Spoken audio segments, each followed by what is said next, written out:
Hello, everybody. Welcome back to Neon Wail. Hope you all refreshed your streams and can hear this. We are getting into grand finals here. We have Vanessa's Catnip versus Martinolo is a Kittycat. Jake, what do you think of this? What do you think of this rematch? It's if the last game was to go, if the last set was to go off of anything, this should be very entertaining. I mean, both sides were really close. There was only one game out of the 4 games that was really like one-sided, and that was that Hagglefish tower control. It was very one-sided. Yes. But I mean, Martinolo, they were able to bring it back. They had a little bit of a break before winners finals, and now they're back in it again with a team who's been on break, who's been relaxing for probably just over 30 minutes. Yeah, it wouldn't surprise me if Vanessa's Catnip had maybe been doing some open or something. Maybe even some were playing side order. I bet a few of them were making sure to keep warm. But yeah, definitely a different situation for them. Lots of different things to work through. And we are going to be seeing Martinolo coming in hot off of a 2-0 in losers finals versus Vanessa's Catnip, who did just have that bit of time to chill. Yeah, I mean, our first map here, a very interesting map list for this grand finals. Our first map is Splatzone's Umami, a map that that's one that you don't really see much in grand finals. It's not one that we see all the time. It is definitely a solid map mode. It's a double zone map, a map where we tend to see a lot of crab and trip strike traditionally. Definitely good specials for it here. Very interested in seeing what they choose to do. Yeah, I mean, and that double zone's also going to play a crucial part, because it's harder if you're on the team who's down. Like, if, say, you're trying to get it into overtime, it's harder to get that zone capped, to get both zones capped. It's also easier on the side of like whoever's leading to be able to stall, because you just try and stall one zone, and as soon as they go for that one, you just go over to the other one. It's like a game of cat and mouse. Yeah, I mean, we could definitely just see a lot of stalling going on. Could definitely be one of those times where we see a Dreadbringer come out and just go, ha ha ha, Reef Slider. I live in fear of Reef Slider truly becoming the zone's meta. Every day I fear that we inch closer to it. Someday, Reef Slider will engulf us. But not today. Today we don't have to deal with any of that. We do see Double Zuka coming out from the side of Catnip here, and we are seeing the same comp that we've pretty much been seeing out of Martinolo. Seeing that pencil, seeing that trip strike out of Dan. They did switch over to the T-Tech instead of the Octo Shot this time, though. So, it's the same thing, but it's different. It's visually different. And Vanessa's Catnip starting off strong, able to get a wipeout immediately here. And the biggest thing about that Martinolo hasn't been doing is they haven't been running cooler. Here they are running cooler. They realized that they might. Yeah, they've been running cooler. That was Orca Balestra. I was thinking of the wrong team. Yeah, sorry. Anyways, that's 2 down on the side. 2 down on the side of Martinolo. 1 down on the side of Vanessa's Catnip. I'm all over the place. It's okay. It's okay. We are seeing Martinolo trying to find their way back in here, but playing a little messy in the attempt at doing so. They just are not finding the picks and cleanup they need. Hopefully this rain can help them find their way in. The Trip Strike's also going to be able to help them there. They're probably going to blow all their specials at this. I do believe that is all 4 that have been popped now. Trip Strikes are one that you're able to get online pretty quickly after they come out, so Dan likely going to be working on that. The hammer getting taken out there is huge for them. Yeah, I mean, that hammer didn't get taken out. That'd probably be 2 down on the side of Martinolo, but they were able to get that down. The Zuka not able to get any value. 3 on the side of 1, but J-Rod able to get 2. That's 2 down on each side. Martinolo was able to cap for the first time. They're finally able to get a push started here. The strike's able to come out. Gus is able to keep pressure on that right zone though, and that's huge. Yeah, definitely. It is a situation where it's going to be very back and forth here until IFT manages to reestablish themselves. That first wipeout really allowed Vanessa's Catnip to get very established very quickly, whereas right now both teams are just kind of fighting to try and find space that works for them. We are seeing Vanessa's Catnip managing to pull it off a little better right now, though, especially with Dan going down. They're going to be able to claim a lot of space here. Yeah, and that was a very just unfortunate spot on the side of GG's Dan. They were cornered there pretty much. As we see here, J-Rod able to get 1 tap on, but they were able to get the jump out. 2 down on the side of Martinolo, and suddenly you're in a position, if you're Martinolo, you have to try and figure out something, because those points are ticking down, and they're ticking down quickly. You have to try and cap 2 zones here, as suddenly we're under 10 points. Yeah, right now the goal in their mind should just be, how do we neutral a zone? We just need to get a zone neutral, and they weren't able to do it in time. So that is going to be game one, decidedly going to Vanessa's Catnip, looking confident, looking comfortable, looking like they took full advantage of their break to rest up and be ready to just go. Yeah, and that's another thing with, like, if you just take a break, you see that with people talk about that all the time. You take like say, like, if you're in ranked and stuff, you take a 1-2 day break, you come back, you're playing better in general, your mechanics are better, your aim's better. That could be the case here for Vanessa's Catnip. They may have just taken a little break to be able to, you know, come back fresh and be able to, because they're gonna be at most running 10 games. Yeah, going through all the games that you have to go through for a tournament like this is a lot. It is a long time to go through. You get fatigued, you get tired. It takes a lot of mental energy, and I hope that they're remembering to, like, drink water, get up and walk around occasionally. You know, take care of yourself. Especially for these weeklies where you've usually had a whole day ahead of you. Well, bi-weekly in this one's case, but we have a long day before this. It's important to make sure that you take care of yourself so that when you get into these situations, you are in the best mental space you can be in. Yeah, and then we get into Mako Mark Clan Blitz. This is one that we've been seeing a bunch in the tournament so far. We see the pretty much the same comp coming out from Vanessa's Catnip, and pretty much the same thing all around, actually. Double Zook on the side of Vanessa's Catnip. We see the regular T-Tech on GG's Dan. We see the cooler on each side, the pencil on each side. Not really a surprise. We see Lemon, and Lemon's been very strong here. Been able to do incredible things with their hammer, being able to create a lot of space on stacks and stuff, as we've seen in the past. Yeah, and that is a delayed wipeout onto Martinolo there. Going to be able to see Lemon getting set up on this top left side, does get taken out. That's a big pick. That is a 2-down situation. They're going to want to just focus on paint and clearing out space here.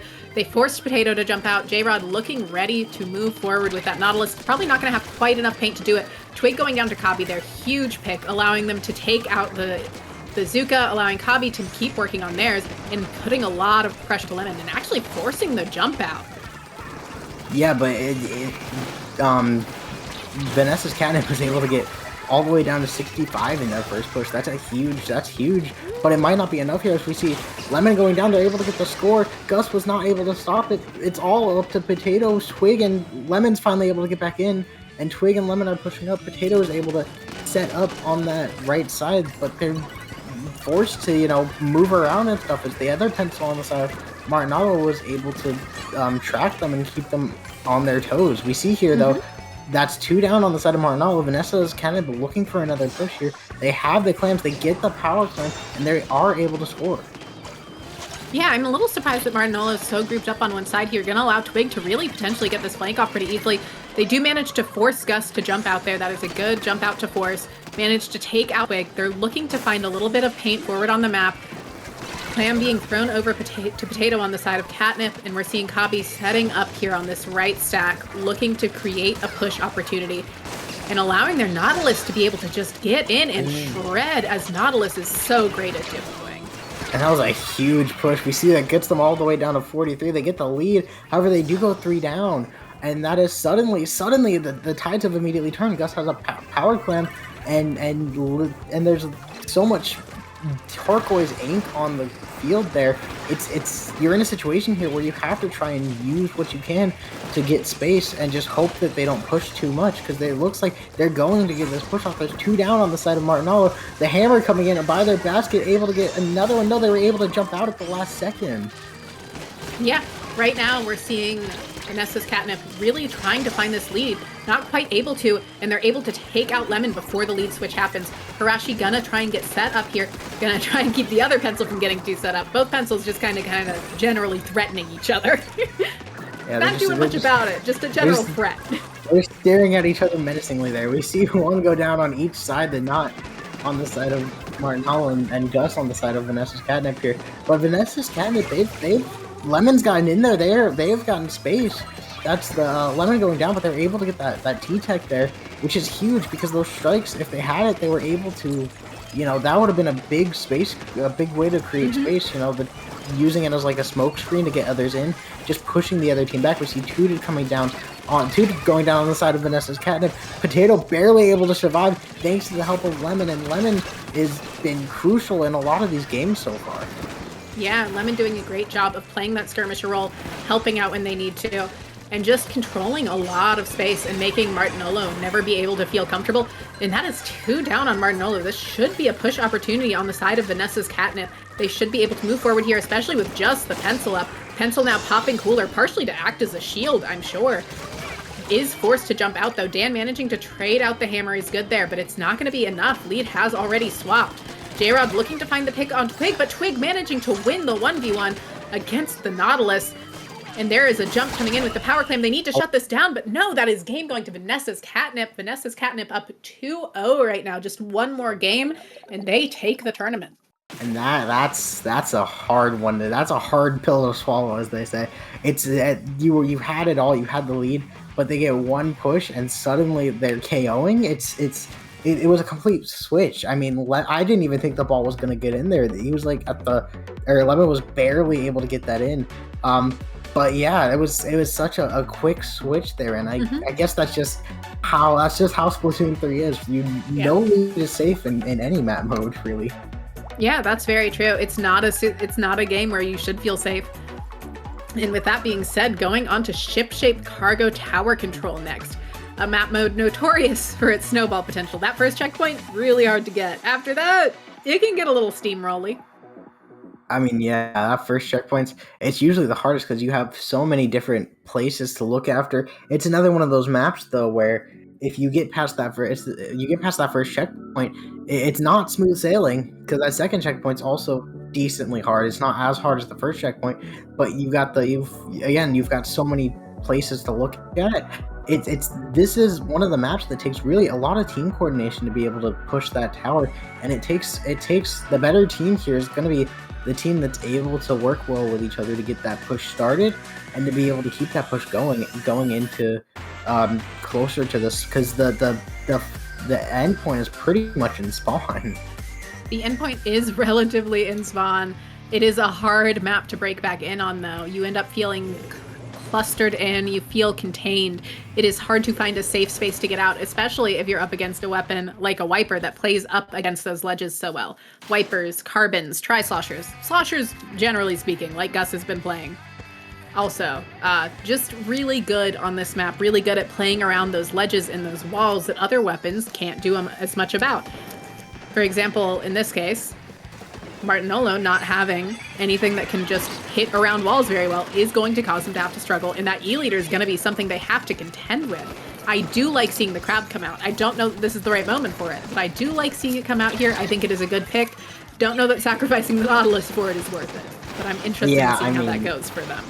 Yeah, you're right. I think, honestly, the Nautilus has been getting so much value. I think this is an odd choice. I mean, I understand the pick. Like Crab is good on this map. But yes. I just think with the comps that they've been running, I think Crab isn't as... there's not really as good of a potential for Crab. Plus, you're running into Zuka, which is, that's another reason that Crab has been sort of out of the meta, is that Zuka can just shred it completely. Yeah. So it's a good pick on the map, but it's an odd pick knowing the comp that you're facing. But I mean, as we say that, Vanessa's Catnip 3 down, the delayed wipe right there, and suddenly, as we were talking about the comps, Martinolo is able to get something started. Mm-hmm. They're going to want to flush out Lemon here. Looks like they're going to be able to, but no, the Zuka's going to manage to take one of them out in time. Lemon managing to put a lot of pressure on this tower, able to survive in large part thanks to that Torp. Does get crossfired out of there, though. Kabi on the squeezer, looking to find the pick on the try. Not going to be able to. Trying to force Potato back, does, but not going to be able to do much with that. Neither team breaking that first checkpoint yet. Like we said, it's a map where the first checkpoint tends to take a while. Yeah, I mean, in a lot of cases, you don't see that first checkpoint getting broken until the last 2 minutes. It's a very hard checkpoint. We see here a lot of trades coming in. 2 down on the side of Vanessa, on the side of Martinolo. Vanessa's Catnip is in a really good spot here. They're coming up to that first checkpoint, and they're really set up to be able to break that first checkpoint. J-Rod going down. That's huge. The Zuka coming out, unable to get anything, but the Fizzy was able to get that, and that's that first checkpoint down for the side of Vanessa's Catnip. That is huge. Yeah, they will likely make it to the second checkpoint off of this, especially with Potato hitting a shot there. huge shot to hit, taking out the pencil. Kabi managing to take advantage of the walls they've got. Like I said, they got to the second checkpoint. It's a big push to make. Lemon trying to get a couple more points on the tower. Gus managing to find a couple. But Dan managing to claim the tower. And now Martinolo needs to have the same kind of push. Dan managing to take out Twig there is huge, but Lemon's still behind them, managing to find the jump into Twig and taking out Dan in the process. That is 2 down on the side of Martinolo. Lemon just out here causing chaos. Lemon has probably been the best skirmisher we've seen in this tournament so far. They've been able to get behind enemy lines so easily and get so much value out of it. I mean, we saw there they got 2, and they were able to, you know, create a lot of distraction with the hammer. They were forced to have to deal with Lemon. As we see here, the after effects of that, with so much space created by Vanessa Catnip, it's 2 down on the side of Martinolo. They have like no map control. They're in a very bad spot right now, and they need to try and get something started here. And this is why we call this a snowball heavy map. They are just in an advantageous position. Kabi does manage to play cleanup, though, managing to find 3 down. Looking to find the pick on the E-Leader, does have to give that up, though. Looking to find Twig now. Once again, E-Leader's keeping an eye on him, forced to back up a little. We do have that Zuka online. Trip strikes have come out. E-Leader has gone down. Lemon is behind them again, though, and looking to find the pick, and able to find 2, 3 even. I don't know if they'll find a 4th, considering that the others are coming out of spawn, but looking to. But managing to get picked off by the pencil there. What more is there to say about Lemon getting so much value out of those flanks? If you're Martinolo, you have to be watching that, because that is the main gimmick of this weapon, is that they try and get behind you and they try and get picks. Potato able to get 1, Lemon able to get into the base. They're getting behind the pencil there. It's huge. The pencil goes down. That's 2 down on the side of Martinolo, and suddenly, and with only 30 seconds left, Martinolo is in a very, very bad spot here.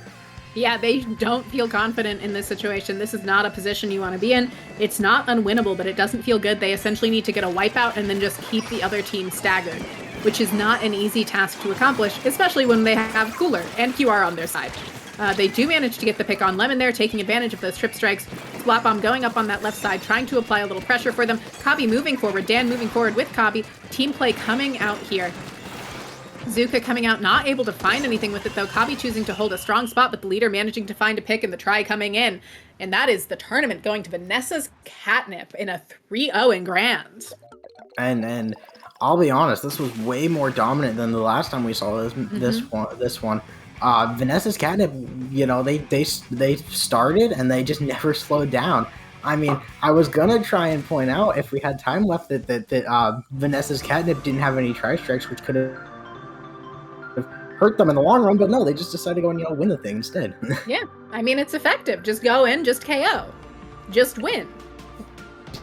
The summary of Splatoon is just win. Just do it. It's not good advice, but it is the truth. If you just win, the tournament ends. Twitter users would beg to differ with how many times they just say just win. It feels like it's becoming an epidemic. Pretty notorious for being wrong. Yeah, the whole joke about spreading misinformation on the internet comes from Twitter, but that comes from the internet as a whole. Everyone loves to spread misinformation on the internet occasionally. I don't know what you're talking about. It's totally not people's favorite activities. Why would all news sources are obviously 100% real, 100% accurate. Why would people lie? Why would people retweet information about a Splatoon Direct that happened 2 years ago? I don't know. You never know. Sometimes people do things just to make you feel emotions. And sometimes you fall for them a little bit for a second, and then you get sad that there's not a Splatoon Direct, because even though it didn't make sense for there to be a Splatoon Direct. Yeah, no, I feel that. I've had that happen to me multiple times. Yeah. It's you just feel sad after that. You like look down dejected and stuff. and you feel a little goofy, and that's okay. You feel goofy for a goofy game. Exactly. But thank you all for tuning in. Thank you to our streamers that we've had tonight, CK and Elemental. And Jake, where can they find you? Well, you can find me on Twitch and Twitter at JakeRoot0. You can find me probably all around the Splatoon community, on Twitch, and that's about it. Nox, where can the lovely viewers find you?